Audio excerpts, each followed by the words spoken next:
Koe nei te rā tuatahi o te koro nei hana tuanga huru mātahi, kiengi tū heitia pōtatau te wherowhero te tuawhitu.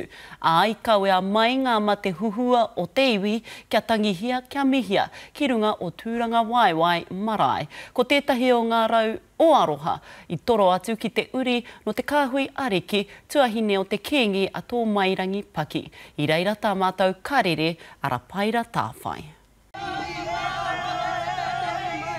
Ko ngā reo o ngā whānau pani o Waikato Tainui whānui.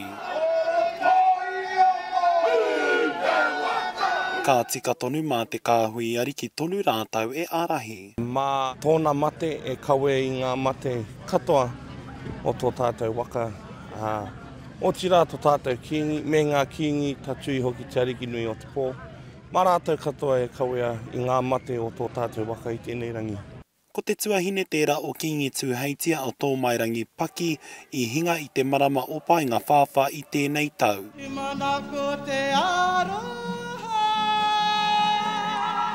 He wahine whakaū i ngā mahi a rehia ki tōna iwi o Waikato Tainui o tira te kapatonu o Tani Wharau. Ko ana mahi ka kitea, kua kitea i roto i te whakari o rākaumanga.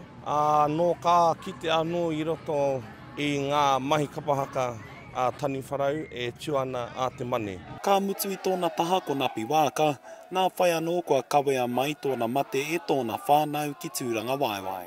I thought this was the only way I could honour them because I haven't had as much to do with them like my father did and my older siblings, so to honour them I thought I'd bring my dad and my sister today.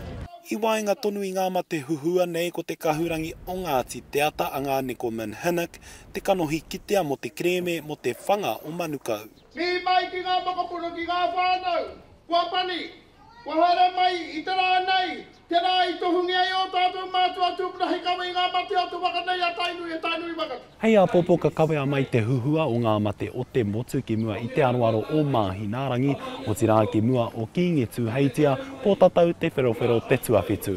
Rā paira tāwhai te karere.